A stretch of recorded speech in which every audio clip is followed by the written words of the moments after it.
The daughters of Zelophehad found themselves without a covering due to a loss.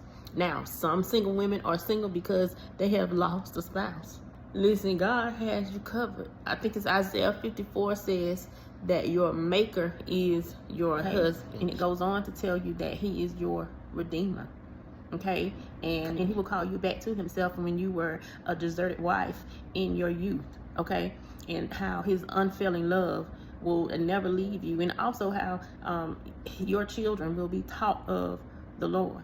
So you have to know that just because you found yourself in this position does not mean that you are alone. God is with you. I have seen women stay in, abusive relationships because, they don't want to be known as the single woman with children. All right? But they're miserable, okay? And the man that is supposed to be their husband, their covering, he's not. He's not the husband. He's not their covering. He's abusive. He puts them in all types of, dangerous situations. He just does not honor family, nor does he honor God. A hard thing to make the decision. But God just wants you to know that even in your decision making, you're not alone. Yes, God, at the snap of a finger, God can definitely change, a person's heart. But, they have to be willing.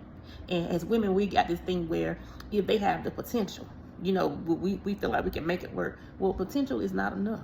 Potential does not mean that they're ever going to walk in that potential. Okay? Potential is just that, potential. But you can't live your life and raise your children successfully off of potential. And that's just not the will of the Lord for your life. All right? So God is standing in the gap. Okay? And what better covering than to have the Lord on your side? And if the Lord is with you, then who can be against you? So don't allow this loss to cause you to stumble or be stagnant. The Lord still will give you the strength to move forward. Don't ever stay in a relationship or a situation that could cause you and your children harm. Know that whatever is best, God will protect you. Okay? So if there is a decision that needs to be made, don't allow the fear of losing things and being single to prevent you from making the best decision for yourself and for your children. Okay, because what could appear to be a loss could very well be your first step to freedom. Okay, begin to seek the face of God, and God will help you maneuver whatever decision you need to make.